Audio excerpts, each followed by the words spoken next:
Okay, so we're ready to start. Welcome to the Policy Exchange event on green philosophy. I'm delighted to welcome Roger Scruton here this lunchtime. Policy Exchange doesn't often hold events on philosophy. We're more usually concerned with the nuts and bolts policy proposals. But Professor Scruton's recent book, Green Philosophy, How to Think Seriously About the Planet, provides some thought-provoking challenges to existing environment policy approaches. There are a number of important debates in environment policy which the book brings a fresh perspective to. These include whether we should be exploiting markets or regulating outcomes, the balance of localized ownership as against central control, and whether bottom-up voluntary motives for environmental action can trump top-down incentives. Following the book's publication, Roger Scruton has been described as environmental conservatism's most eloquent, intelligent, and passionate advocate. As well as being a writer and philosopher, Roger Scruton is Fellow of Blackfriars Hall, Oxford, visiting scholar at the American Enterprise Institute, and visiting research professor in the Department of Philosophy at the University of St Andrews. After Roger's spoken, there will be a chance for questions. So, over to you. Thank you very much. Well, thank you for inviting me, and thank you for coming, everyone. I think the purpose of this event is more to elicit from you the concerns that you have about the environment and about how we should be thinking about it. And so I won't talk for too long, perhaps 20 minutes to half an hour, and then invite questions so that I can summon my thoughts to apply to specific issues. But I'll just begin by giving a little overview of what I have attempted in this book. Like many people of my generation, I came to see the environmental movement as it entered politics from the 1970s onwards as primarily a left-wing cause. That's to say, it drew upon sentiments and attitudes which had traditionally been monopolized by people of the socialist persuasion. And in particular, the environmentalists, the most active ones at least, in the 70s and 80s and 90s, had big business as their target.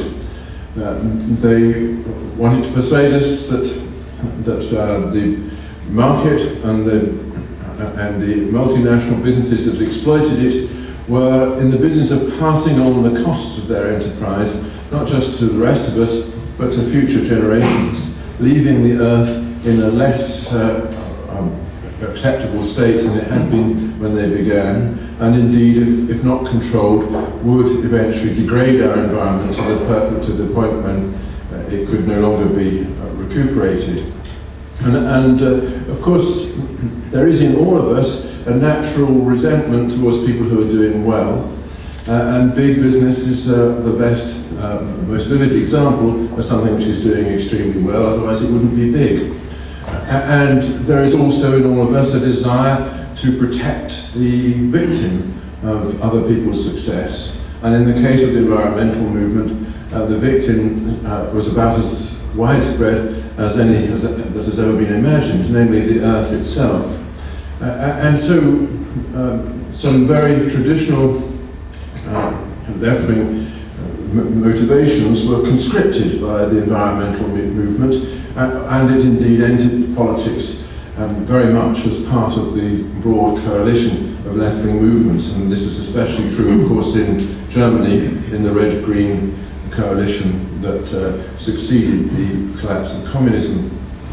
Now, the first thing I wanted to say in this book is that recruiting of the environmental movement by the left does not actually fit with certain elementary observations that I think all of us are in a position now to make. The first elementary observation is that of the environmental catastrophe of socialist planning. You don't have to look very far to discover that many of the worst problems that we now confront are the result of large-scale state-controlled enterprises which, because they're controlled by the state, have been able to evade any legal containment of the kind that ordinary private citizens have to obey. This is particularly true of the Soviet Union, of course, where environmental degradation is, in many parts, completely irreversible. And it's true of China, too.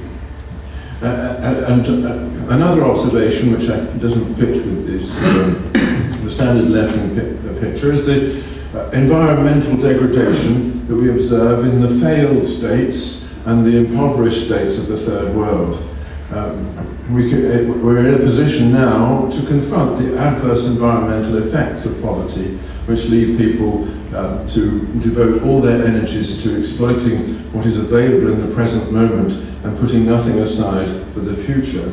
And that, of course, is a natural human reaction to impoverishment. And those two observations also led me to think, what traditionally has actually been the source of any positive environmental policy insofar as we can observe anything in the past. And I came round to the view that it is in fact the conservative approach to things which has produced the few success stories that there are. I take conservatism as a broad political attitude to involve the following things. First of all, a bottom-up approach to the solution of social problems. Let's say to try to discover the solution to social problems on the ground among the people who create them by rearranging the ways in which people deal with each other and encouraging local and private initiatives. And I think we have found many such, looking back at history, we find many such bottom-up initiatives in our country and in the United States in particular, which have had a positive environmental effect. I need only mention, for instance, the National Trust, and I'll come back to that example in a minute. I also consider conservatism to involve a broad suspicion of regulations, regulations imposed in the top-down way that they inevitably will be by governments, and the associated disposition to ignore what is sometimes known as the law of unintended consequences. Regulations always have side effects, but once a regulation is imposed, it becomes extremely difficult to adjust it in order to take account of those side effects. And so we have seen this in particular in the socialist economies of post-war Europe, but we see it also in our in the regulations that are imposed upon us by the European Union. So hostility to that kind of regulation, together with the encouragement of a bottom-up approach, are, in my view, definitive of conservatism. But there is also something much more profound that conservatives draw upon, which is the rejection of the social contract view of society. We tend to live in the assumption that a legitimate social order is one which is established by a contract among the people who are contained in it. This has been a norm ever since the 18th century, but it was criticised early on by the founding father of conservatism, Edmund Burke, in the following way. He said, okay, you can see society as a contract, if you like, but it isn't a contract among the living, it's a contract which binds the living to the dead and the unborn. In other words, it's not a contract at all, but a relation of trusteeship. And by emphasising the contractual nature of politics, as liberals and left liberals in general too, we privilege the living over the dead and the unborn. And that is the principal cause of environmental catastrophe.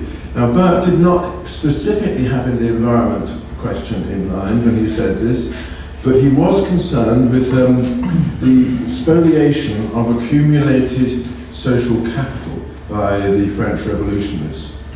He took the view that many of the institutions of French society, especially institutions of education, healthcare,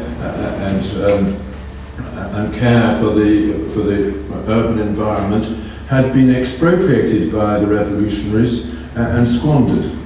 And they had been squandered because of a complete lack of respect for the dead. And this lack of respect for the dead was also a squandering of the resources of the unborn. And he was right about this, and I think most students of French history, I think, now will agree with him. And I think we have to consider the meaning of Burke's observations for us living now. The environmentalists are always telling us that we must look after future generations, and it's the sacrifice of future generations that has to be counted, and that it is their interests that need to enter the equation. And they are right. But Burke is also right that future generations enter the equation only if past generations do as well. It's the respect for what has been that generates in people the motive to protect what is not yet. So I think we have to start again with the environmental agenda based on those sort of observations, and that's what I try to do in this book. I'll just say a few general points about the approach that I take. I argue with many people that the primary cause of environmental degradation is the disposition of human beings to externalize their costs. That's to say, to take the profit of their enterprises, but pass on the costs to other people. And this general problem of externalities has been recognized in economics for many years, and various attempts have been made to deal with it. That's to say, in some way, to compel people to internalize the costs of their own activity so that they themselves bear the costs. If everybody did bear the costs of everything they did, there would not be an environmental problem. The environmental problem comes because we can pass those costs to other people whom we don't know or who are distant from us in space or time, and so reap the profits and not have to deal with the result of this. If the costs are internalised, however, we ourselves have to rectify the damage, and will of course do so because that's part of human nature, to rectify damage that afflicts oneself. Now, this problem of externalities has been given a more poetic name in the case of the environment, the name of the tragedy of the commons. That was Garrett Hardin, in a famous article, produced that expression to denote what we all recognise as an example of these general problems of practical reasoning, when if there is a common asset, people will take from the commons without replacing things as long as they can get away with it. And if there is no private ownership, they will inevitably be able to take from the commons and not have to pay the cost. So the tragedy of the commons is something that we witness all around us in the world today, in particular in things like the spoliation of the oceans, where people take the fruits of the oceans, the fish that grow in them, without paying attention to how those fish can be replaced. One example of an absurd response to this is the common fisheries policy of the European Union, which I mentioned in the book, in which a kind of top-down approach to the tragedy is introduced in order to produce a sharing of this resource. We share the resource of the oceans around Europe among all the people who are trying to exploit them. And the result, of course, is to accelerate the tragedy, not to impede it. But it is impeded wherever coastal waters can still be controlled by national governments, which means the waters of Norway and nowhere else now. And Norway does not have a problem in producing sustainable fisheries, whereas the rest of Europe does. Then, of course, this tragedy is partly amplified by the causal remoteness of everything that we do in the environment, in affecting the environment. The effects of what we do are often felt miles away in other countries or at other times in ways that enable us to avoid all accountability for having played a part in causing them. So, and this means that it's extremely difficult to identify an incentive in ordinary people to rectify this situation. How do we get ordinary people to internalise their costs when it is so easy to evade them? And I think this is something which has not been taken seriously, this question, by the advocates of global solutions and top-down legislation. We've seen a great deal of agitation on behalf of international treaties which supposedly solve or contribute to the solution of problems like climate change and the over-exploitation of the oceans and so on. But always these treaties end up failing to identify an incentive among those who sign them actually to put them into practice. Now, so what should we do in order to advance in these areas? I think that there are a lot of interesting philosophical questions which I touch on in this book about the nature of practical reason. All of us, being practical reasoners, are familiar with calculations on behalf of our own interests, where we try to work out what is the benefit and what the cost of everything we do. But when people act together or in communities, what one person does affects the information available to another. This is a very famous observation, which has the corollary that ordinary ways of practical reasoning in terms of means to ends fail to apply. You can't apply them straightforwardly when there is more than one player in the game. And game theory arose as an attempt to adjudicate this kind of problem where the premises of one practical reasoner are altered by the actions of another. And the theories of the market are a very good example of this, and I take it that much of the work that was done by economists of the Austrian school to elucidate market systems is still relevant to us when we're thinking about environmental problems. The market is a community in which the information available to each player in the game is altered by what others do, but where there is a price mechanism which, as it were, captures that information and makes it available to all who are taking part. And this means that in market situations there are consensual solutions to our shared problems. And these consensual solutions depend upon our having rights of property and being able freely to exchange property with each other and to develop things like currencies, monetary values, which enable us to assign the scarcity to the resources around us.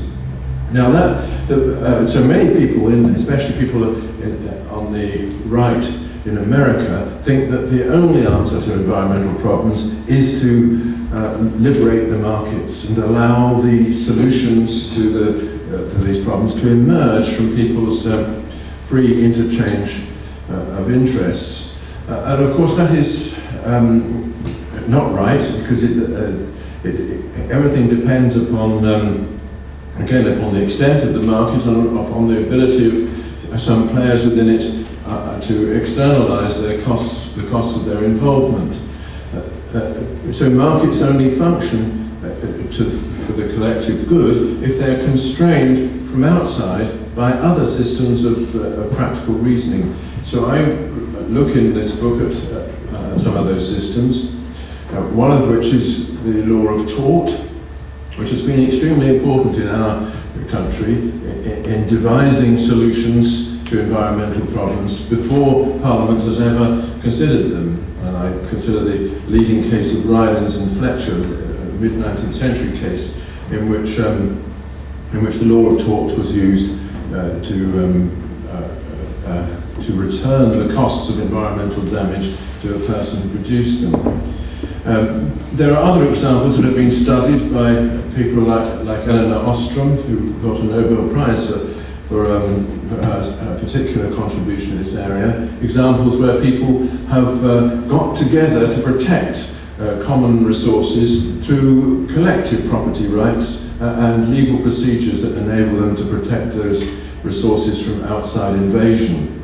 And those examples are also extremely important in showing us how people can adjust to environmental problems, provided they're in a position to cooperate in response to them. And in Britain, there have been some notable successes that have arisen in this way.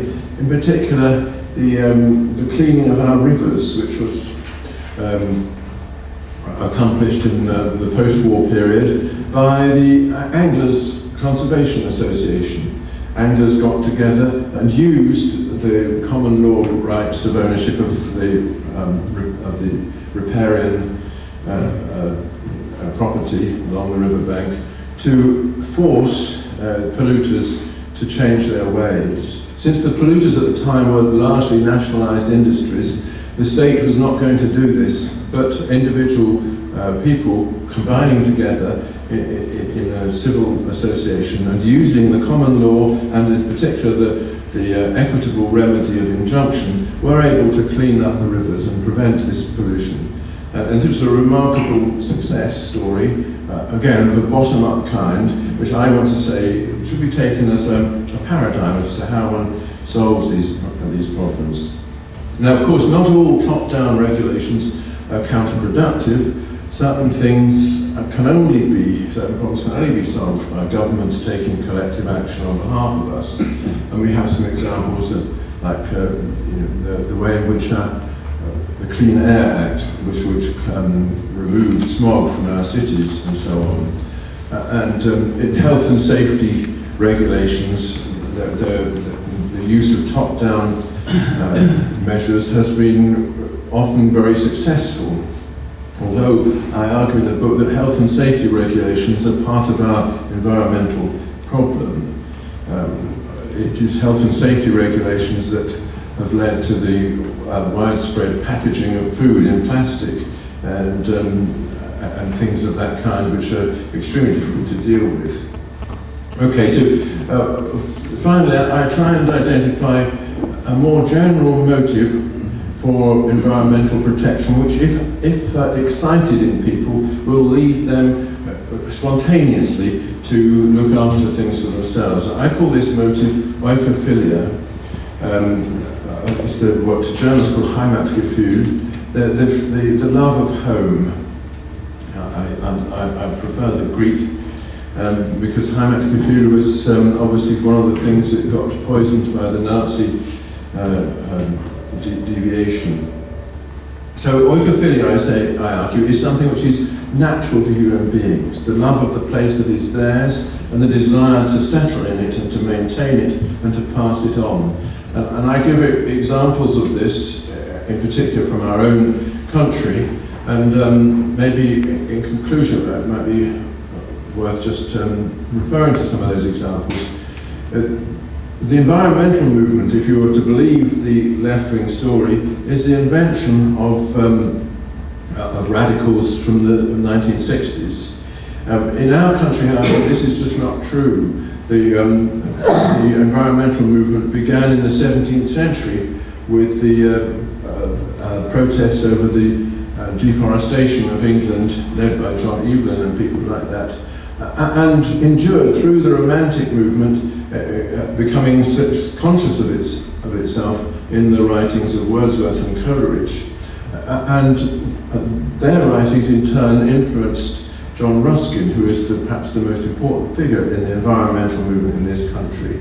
Ruskin had the view, which I defend vigorously in this book, that the preservation of nature and our natural resources is only coherent if we're also prepared to preserve the human habitat, to make sure that our cities and our towns are places in which people are happy to settle, so that to give up their habit of constantly moving on. So Ruskin thought that the protection of the environment involved also the protection of the urban fabric, and that meant that he, of course, was deeply opposed to the mass demolitions that were going on in London at the time. And in addition to founding his own little institutions for the conservation of the Lake District and so on, he, with Webb and Morris and others, founded the Society for the Preservation of Ancient Buildings. Now, out of Ruskin's work, there grew eventually the National Trust. It was Olivia, what's her name? Hill, I think. Sorry? Yes, that's right, Octavia Hill, who was a Ruskinian who founded the National Trust in the 1890s. And that is a very good example of a bottom-up initiative, which now involves 4 million people, entirely devoted to protecting things that are loved, and it exemplifies what I think of as the conservative principles. In particular, it is devoted to preserving for the future those things which represent the past. In other words, it embodies Burke's idea that you look after future generations by respecting the dead. And that's very obvious that is a motive in the ordinary people who love visiting the National Trust properties. It is also a civil association which is outside the control of the state. Now, if we take those kind of initiatives seriously, in my view, we have to recognize that environmental problems should be addressed primarily at the national level.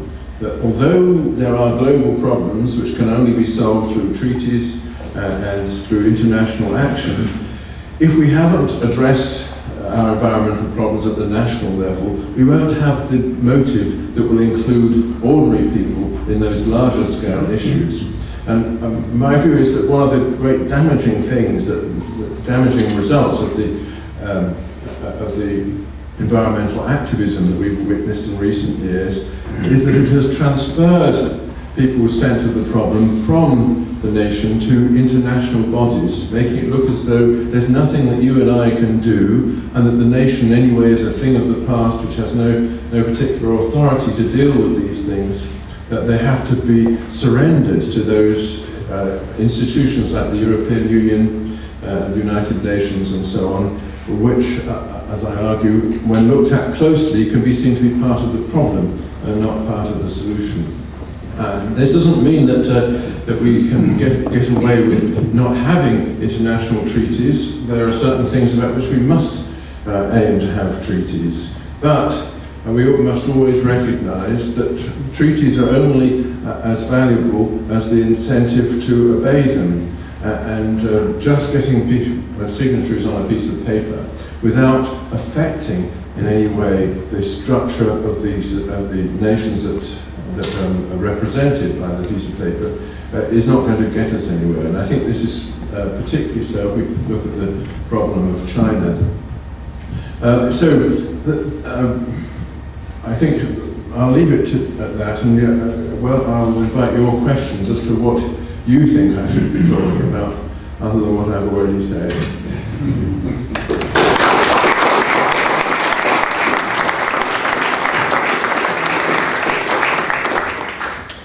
Thank you very much indeed, Roger. We now have plenty of time for questions.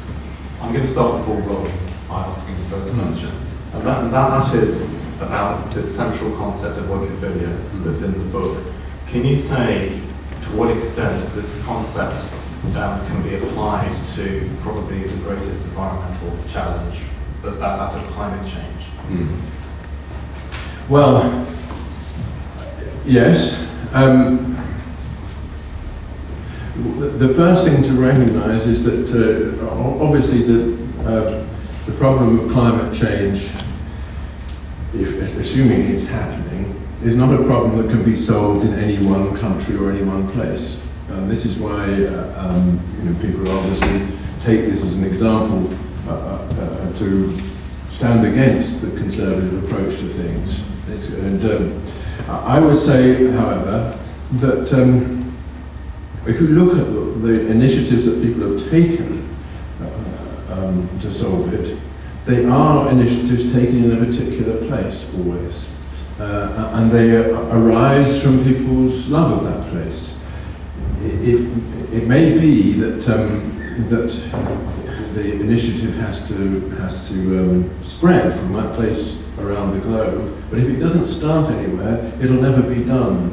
Now, the Germans, of course, have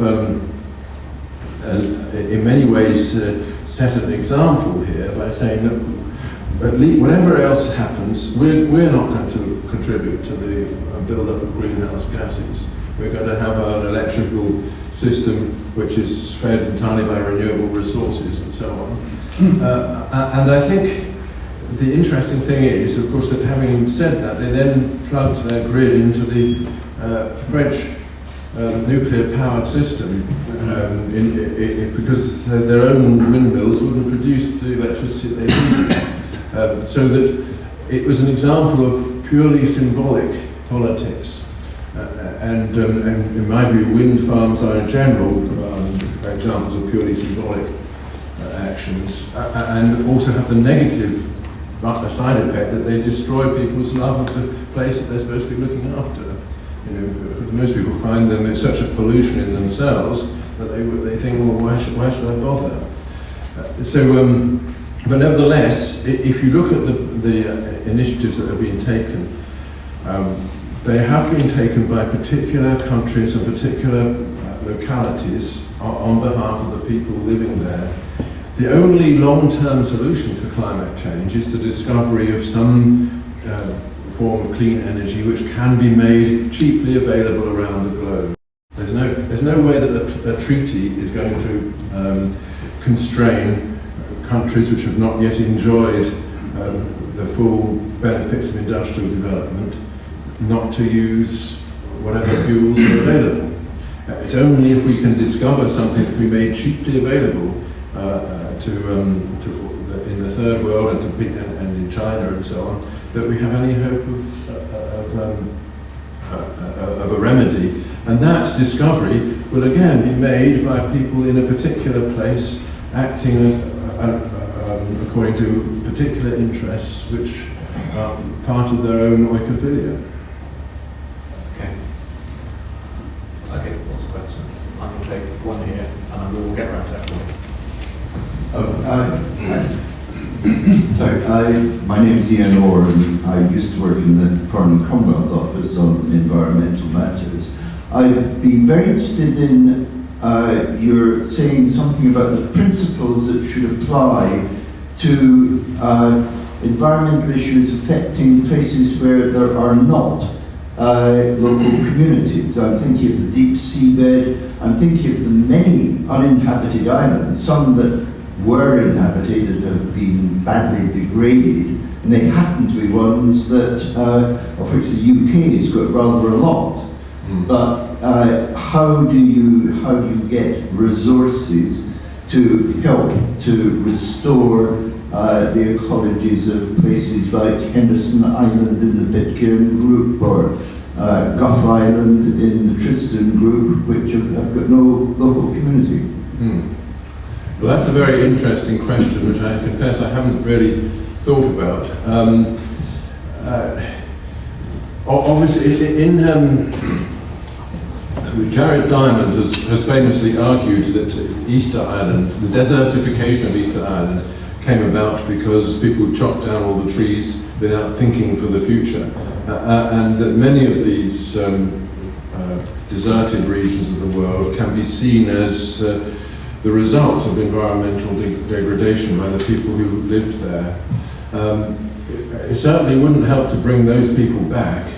What one has to do is, if one wants to do anything about them, is to repopulate them in ways that enable those feelings of settlement and home building once again to be reborn.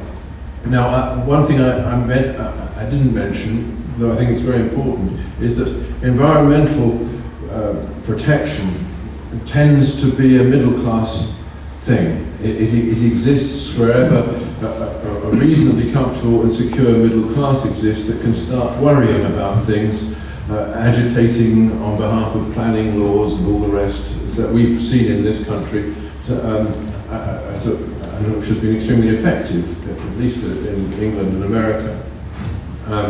And if you look at North Africa and the Middle East, where there isn't really a cogent, a coherent middle class, there's just there's the upper class of warlords and tyrants, and the lower class of people who are dependent on them. There you find that environmental degradation runs out of control, and it's one of the causes of the current upset all over that region, I think. So I would say that if you were to bring back populations to those denuded places, they must be populations who are in some way subsidized by the rest of us in order to maintain a kind of middle class identity. And the Falklands being an example of this, of course. As for the deep sea, I just don't know what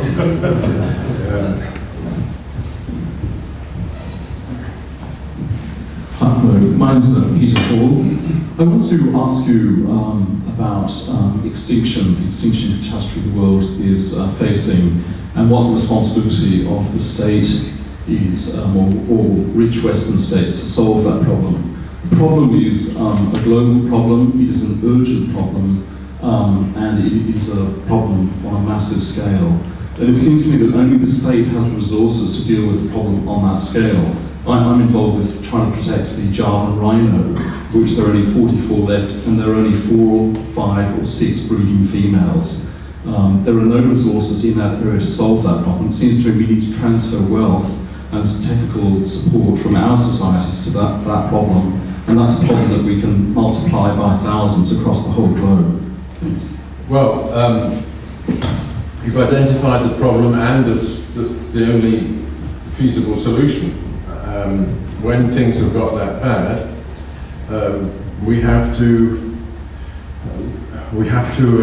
get together in some way to produce the resources needed to secure the result that we want. But of course, the problem is that if it were left, it goes back to this middle class thing. If it were left to us here in Britain to save the Javan rhino, then we'd do it. But we know that it depends upon the activities of local people who don't necessarily have the same motivation as we have, partly because they live nearer the poverty line, and it's much lower down their agenda to save this particular species from extinction. It isn't only in places, it isn't only those huge vulnerable animals that are at risk either. We know take a problem near at hand. We have protected species all over our country, which we're trying desperately to save from extinction, like the red squirrel and so on, and various rare birds and rodents. Local societies are the wildlife trusts are about the only things that do anything about this. And the wildlife trusts are fighting against things like the domestic cat, which have the protection of the law for reasons, obvious reasons that make it very difficult to control them. So, everywhere this problem exists, and I think the little bit of good that's been done in this country has been done by the wildlife trusts and similar initiatives like that. It hasn't been done by government, and maybe there could be laws that would help, but just calling something a protected species doesn't in itself help. Alex.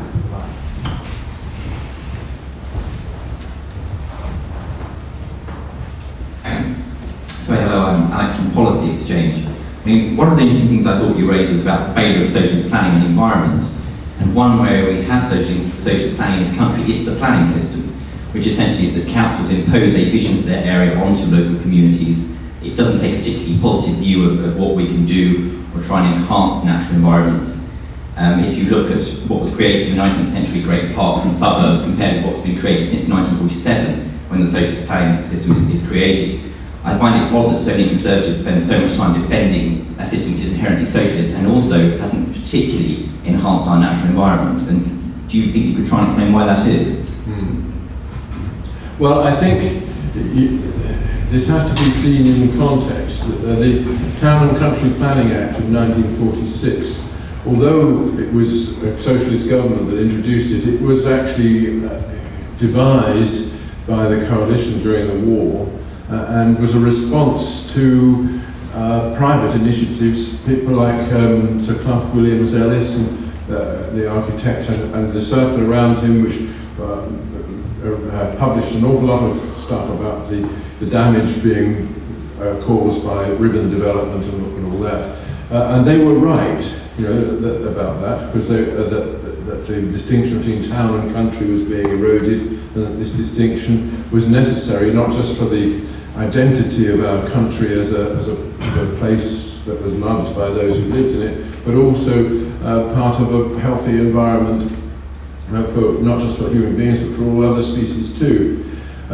So that led to the Green Belt legislation, which I think has had the support of most British people ever since. But as you say, it also conferred upon local councils this ability to make comprehensive plans. And those local councils, of course, very rapidly became socialist in themselves, and also vehicles for corrupt interest groups to take over the town centre and demolish it and put high-rise blocks in place of the lived-in community. And we know the catastrophe that led to in the 60s and 70s, from which many of our towns will never recover. So you're right that there is the socialist element in all this did lead to an environmental catastrophe. I think one has to think of just how planning laws should be formulated so as to avoid that. My own view is that they should be formulated rather on the French model as a system of side constraints, saying, you know, that here are the heights that you can reach, here are the materials you can use, and here are the streets that have to be retained, and the rest is up to you. But you know, be really strict. And towns that have been really strict about height enforcement, like Helsinki and so on, have remained lived-in resources. But we in London have seen the confiscation of our city by the high-rise block, because our planning has always been in the hands of people who don't live in the place where they're planning for.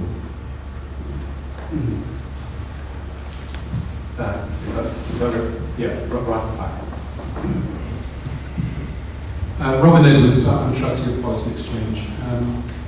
There are many countries around the world are creating carbon markets, compulsory carbon markets, and there is a very active voluntary carbon market. And there are billions of dollars being traded on an annual basis in carbon. I'd be really interested in your views on this market. It is a very interesting thing, and I have to sound slightly bewildered by it, because you hear conflicting reports as to whether this has been successful or not. The European carbon trading scheme seemed to have started off by institutionalising the corruption that the European Union contains within itself anyway, with the Italians declaring awarding to themselves carbon credits greater than the carbon that they were currently producing, and then selling them on the open market to people to the north of them at a profit, so that it didn't have any effect in reducing the amount of carbon being emitted overall. I know that the reason why people have have gone this way is that in the past, it has been a very effective way of controlling pollution. The sulfur pollution in America was brought right down by certificates that could be traded between firms. So the firm that really needed to put sulfur dioxide into the atmosphere was forced to pay an awful lot more and buy up the permits from firms that could afford to relinquish them, and those firms that relinquished them learned how to deal with how to produce what they were producing without producing sulfur dioxide at all. So that it did have a very beneficial effect in reducing sulfur emissions in America. Whether we can reduce carbon emissions by this method overall, I don't know. It could be, but there's so many openings to corruption along the way that I'm sceptical.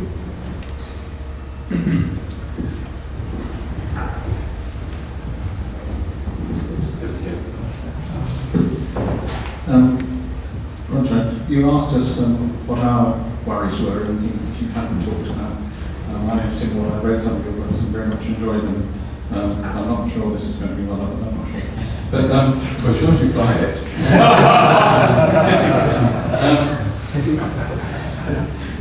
I'm very worried about the environment, particularly for my grandson. And it seems to me it's a question of ignorance and short-term politicians and people not grasping what the problem is, and even if they do know what the problem is, they don't know what to do about it. You said, for example, that the high-rise growth in London was an environmental catastrophe, probably just for effect, but I thought two things about that. One, I remember a book called The People of Providence, about the people who actually lived in some tower blocks near where I live in South Camberwell. And they were absolutely delighted to get out of the place that they lived in before. So there is another side to that question. But what is a real environmental catastrophe? Well, I think if warming goes on and the ice that's not in the sea already, which is on top of Antarctica, actually melts, and then the sea rises, and then we have London or the other ocean edge cities obliterated, that isn't really going to be the catastrophe. The catastrophe is that the mass of ice having left Antarctica shifts the central centre of gravity of the Earth's crust, and so the Earth's crust shifts 50 degrees or so suddenly one day, and you have a 200-metre tsunami which obliterates almost everything. Now that's not entirely fanciful. There's some theories that it happened about in the other way about 10,000, 15,000 years ago when the ice first got there. I want to know that that was going to happen and do something about it.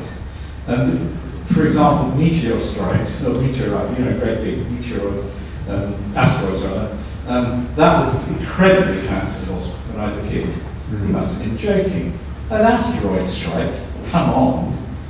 But we've seen on television film of one going between us and the moon. So these things are, they're the black swan thing. They might happen. And I'm worried that what politicians tend to do is to mix tidiness with stuff which is actually dangerous.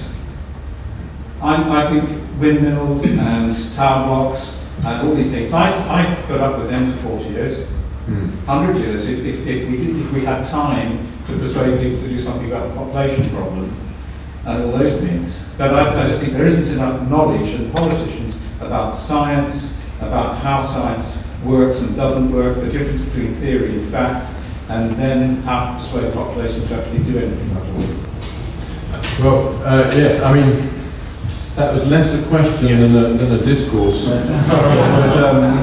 But some aspects of which I agree with. The problem is that if you define the environmental problems in too drastic a way, they immediately look insoluble by anybody living now, and insoluble by any political decision, and politicians shy away from them, saying, to get involved with that will just mean that I'm out of office. And I think this is a danger that, although you might be right that there are these huge problems that could lead to the end of the world as we know it, if the attempt to deal with them simply means that the politician is no longer there, it would probably be unwise to make that attempt. We're not going to get anywhere. My view is that let's go step by step, dealing with those things that we can deal with, and encouraging the scientists to do what they can to solve the clean energy problem. That is the most important thing that would make a difference to the things that you're worrying about. The population problem is another thing. Now, there it's extremely difficult to produce a policy that won't immediately fall foul of the custodians of political correctness. But if it were the case that mass migrations were seriously limited, so that problems of overpopulation had to be addressed at the places where they occurred, then people would have an incentive to internalize that particular problem. At the moment they don't. People can produce as many children as they want and export them, so to speak. And that is something that we have to deal with in another way. And of course, even to discuss this in the present climate of opinion is to arouse all kinds of bogeymen. But it could be that whatever we do, things are going to come to an end. The sun is going to become a black dwarf or whatever at some stage. Yes, a little bit further away. But nobody ever thought that humanity is an eternal thing, unless it is the case that the individual soul is eternal. But that's there are religious answers to your worry, but not I think, political ones. Yes, question here.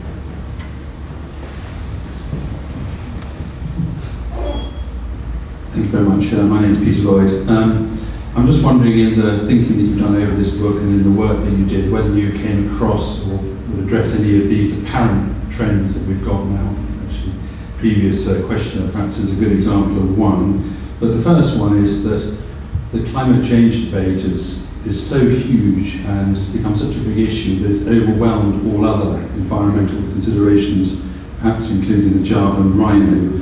But certainly many other things have been ignored because of that, whereas in the past that wasn't the case. The second thing is that, have you noticed or do you believe there is an increase in pessimism generally that we're battling with, and fear? And the final thing is, there seems to have been a rise of emotionalism against rationalism in consideration of some of the problems. So for example, we're encouraged to do things like recycle perhaps more because it'll make us feel good than it is because we'll actually do any good. So just wondered if any of those were things that you thought were... I do touch on all that, and I think you're absolutely right that there has been a big shift, a big emotional shift has come about because of the overemphasis on these large-scale, seemingly insoluble problems. By emphasizing them, if it were the case that we had any idea of how to solve them, emphasizing them would be jolly good. But to emphasize something precisely because it is insoluble is a way of inducing collective panic and also a turning away from the problems. I think one very good example of this is the problem of plastic pollution. Because everybody's worrying all the time about climate change, all of our sparse energies at treaty formation are devoted to that, with no result. But we could actually solve the problem of plastic pollution by individual countries simply saying non-degradable packaging will not be used. And then people who export to that country will have to also not use it, etc. And it will very quickly spread across the globe to the point where we could all get together with a perfectly viable treaty and clean up the oceans. It's a big problem, but it is soluble. It's not solved because people's energies are being squandered on the insoluble. Right. Gentlemen, three rows back, yes. Hi, yes. I'm just I want to touch on one of these potentially insoluble problems and to pick up your question about oikophilia. So climate change might seem like an insoluble problem, but we might have some solutions that seem to fit the technical fix which you're looking for. One of those is carbon capture and storage. Yeah. So I guess my question is, how do we go from oikophilia, the sense of wanting to protect the local, to support for an R&D and indeed deployment program for carbon capture and storage? Well, I totally agree with you that if that was a viable solution, I think people would leap at it. All decent people would say, "Gosh, if we can actually do this, let's do it now." And I think there are huge technical problems, and it's not. From what I've read, at least, we're still a long way from actually having a method of completely capturing all the carbon and so on. But that is the kind of solution which I think is the right one, because it is one that can be instigated locally and then the example exported around the world. You're not satisfied? I want to understand how oikophilia can help us to pay for the R&D and to get people to want to deploy this technology, because the technical solutions only come when people want to make them happen.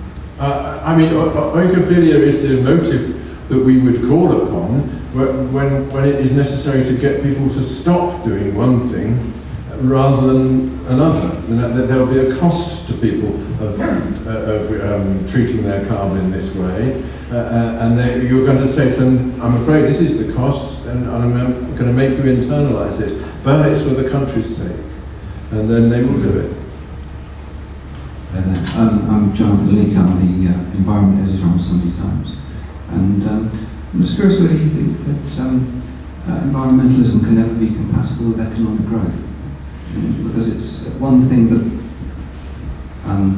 unites governments of all hues, the search for economic growth, and yet it seems to be the one thing that really is kind of consistent in causing environmental damage. Yes. I think this is a deep and important question, that if it were the case that all economic growth was purchased at the cost of environmental degradation, then we were in trouble, because, as you say, all governments pursue economic growth. They don't do it because they're keen on economic growth. They do it because they're keen on being re-elected.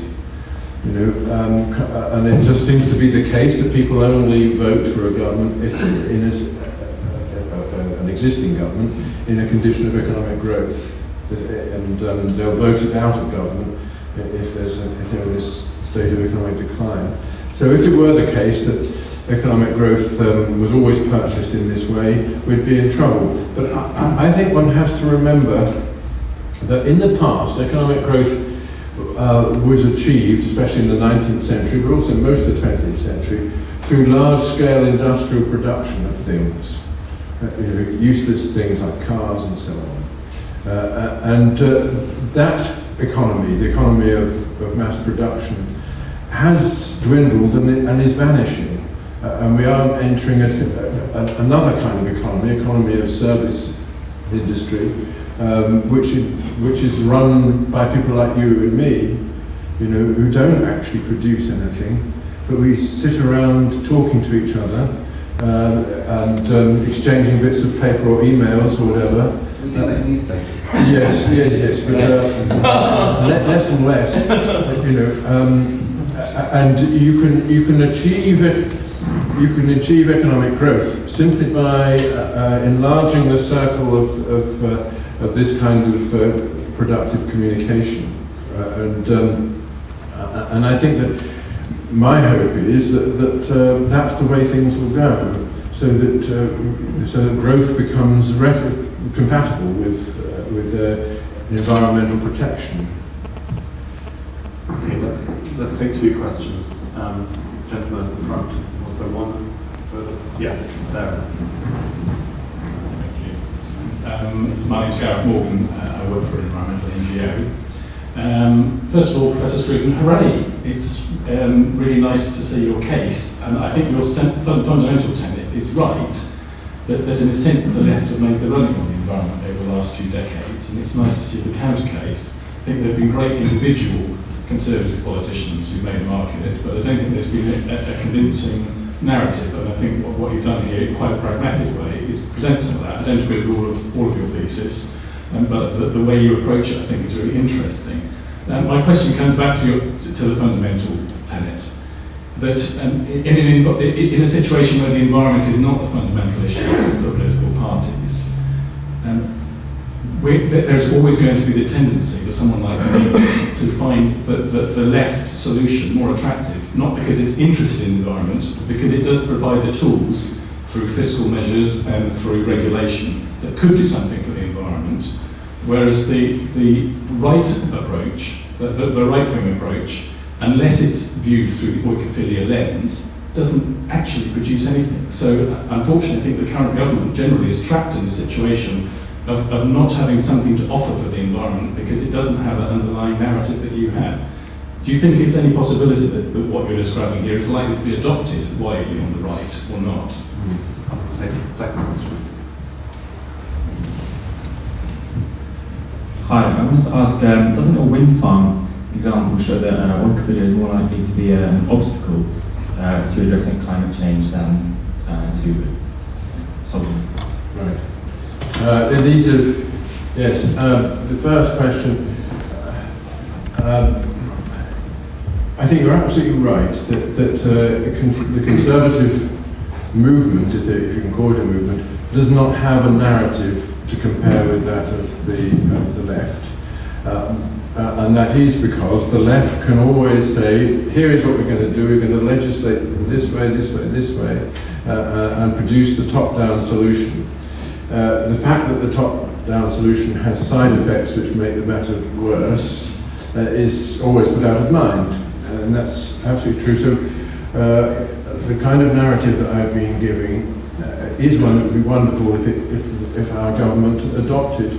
I doubt that there's. I mean, I have never had any influence on the Conservative Party whatsoever, so I assume that this is.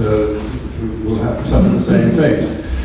However, that's, hope springs eternal and all that. On the case of the wind farms, if it were the case that wind farms were a real solution to the clean energy problem, then you are absolutely right that oikophilia here is an obstacle to finding a solution. But if you look at, there's a very good book that I mentioned in this book, which has gone into all the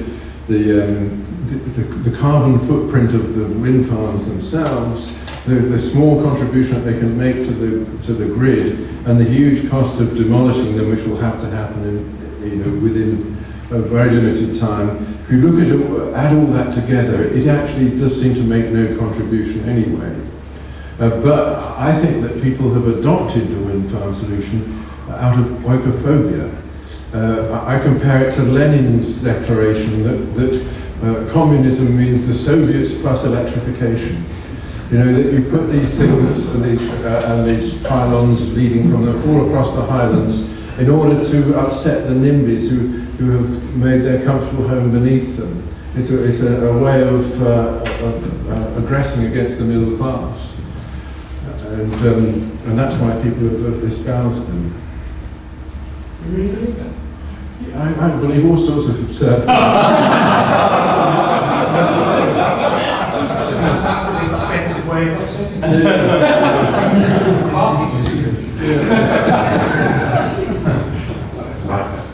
Do we have any other questions? One here. James Cooper, I work for a conservation organisation, Woodland Trust. My question is about environmental education. And given what you say about the importance of voluntary action, which is very welcome, it's the bottom-up action, but also your natural skepticism about the role of the state. I wondered what you saw as the role of the education system in terms of fostering better stewardship, awareness, sort of sense of, as I said, stewardship for the future? Well, it would be wonderful if the education system could be bent in this direction. And maybe that is possible. My father was a school teacher, and at a certain stage he set up a little environmental centre to which the teachers from the local schools could bring their children for a day of education, walking around the countryside and looking at things and so on. But he immediately came up against a huge problem of health and safety. And nobody dares take children on these adventures anymore for fear that one of them might fall down a well. So that old-fashioned solutions to the population problem are also and so in general, I think you have to recognise that we have biased the education system against any kind of adventurous approach to these things. And it's not enough just to show children pictures in the classroom. They actually do have to encounter, to experience themselves as part of the homeostatic system which the Earth is. And I'd love it if there was some educationist could solve this problem as to how to incorporate it into the curriculum. I think we should remember that at least in my childhood, and probably in yours too, that things like the Scouts and the Guides and so on existed which did this. And in America it's very normal for children to go on camping holidays and so on, and in Germany too, of course. And encouraging that, again, you have to sweep away the health and safety stuff, but encouraging that I think is all important. Any last questions? Yeah. Hi, my name is Robin Redstone. I work for a website called Carbon Brief. I just wanted to draw out the question from this gentleman a little bit more, so leaving aside the questions of the pros and cons of wind farms. Say we developed a kind of hypothetical new clean energy source, which could bring down greenhouse gas emissions, but we're still going to face the problem of where the energy production is going to be located. We don't tend to consume our energy where we produce it, and that you may then hit the problem of NIMBYism or how that's going to impact the local population. I don't quite understand how your way of looking at it allows us to kind of develop a new system where sometimes people are going to be suffering in one area for bringing down something which is going to help us all of us. Well, I confess that I haven't got a complete watertight solution to this particular problem. I take it you were referring to the carbon capture idea. I think that there is one important point to be made, which is that when energy is manufactured and consumed locally, local people have an interest in making sure that it is done in a clean way.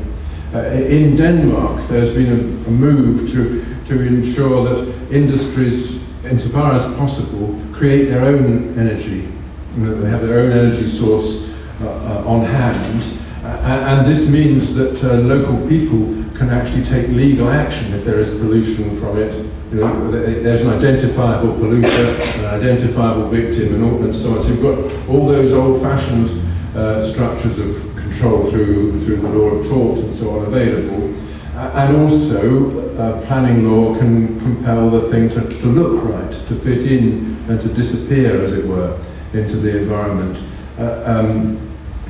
Of course, in France, where these things have the weight of government behind them, you can dump a huge, great nuclear plant anywhere and just tell people to shut up.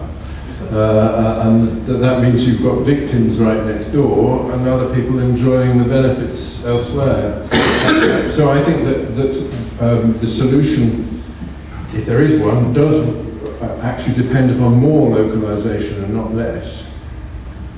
Okay, last round of questions. Peter, was there one here? Yeah, to the last two questions. We'll take it together.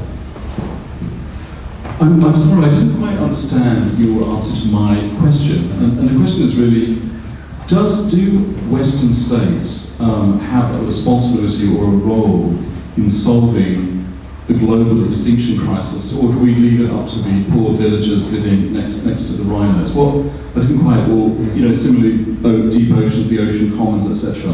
The people who've got the resources and the assets are the states. Should we just take one last question?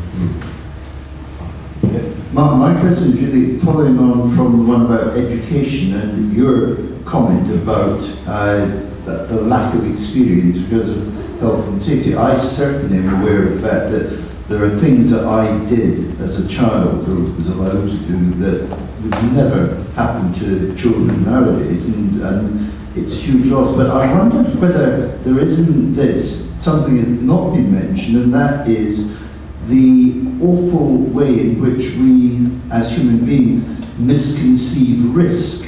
And it seems to have got worse, partly because of the media, who will play up environmental hazards. You get a lot of the more absurd health and safety regulations because of the pressure that politicians are put under by scare stories in the media.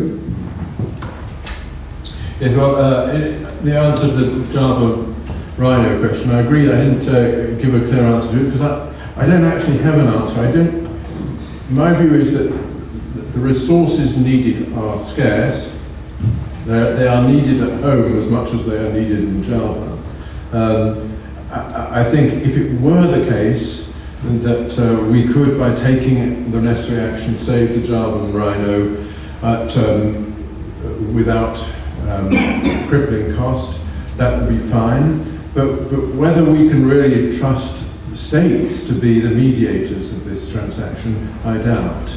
I think individual enterprises and charities and wildlife trusts and so on can do this, and they will look after the money and ensure that it's spent properly on the ground.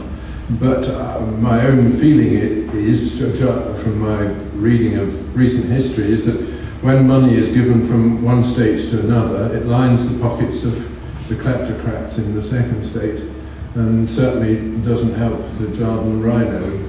But this may not be true, but I think one needs a lot of persuading. I would need a lot of persuading that that would be the right thing to do. On the risk question, I think everybody knows, and I think it must be one of the things that is constantly addressed by policy exchange, that we live in a risk-averse society, that people are constantly trying to eliminate risk from their lives, and of course when you do that, you transfer that risk often to other people, and health and safety regulations are all about that in the end.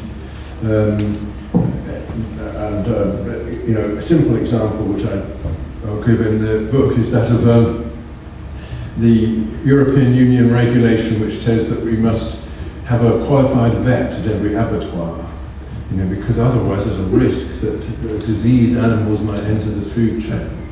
And not that that would necessarily mean that any disease would spread around the human community, or that a vet could recognise this, but there you are, there is the rule, because of this weird sense that here is a risk.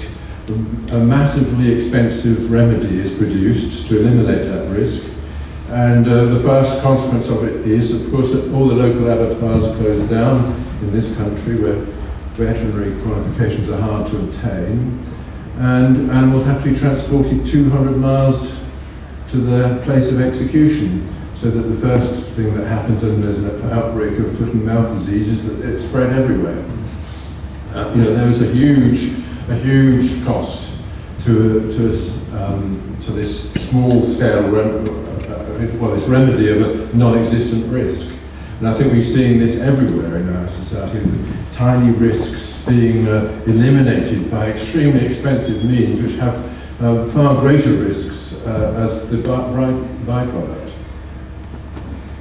What to do about it, I don't know, but one thing is, of course, to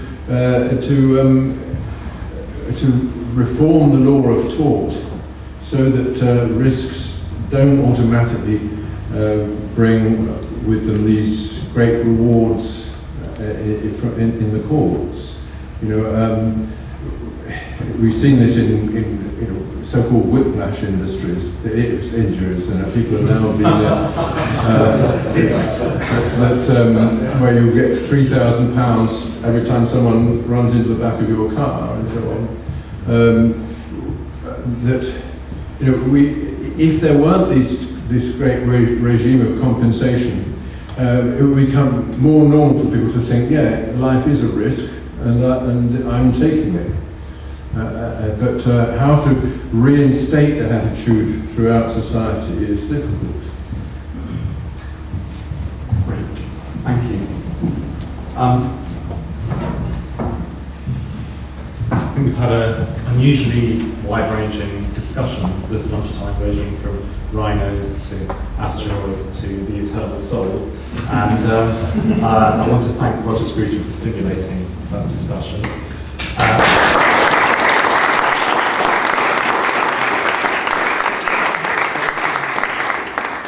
Thank you to you all for coming as well. If you would like to read more of Roger's argument, his book is for sale at the back of the room.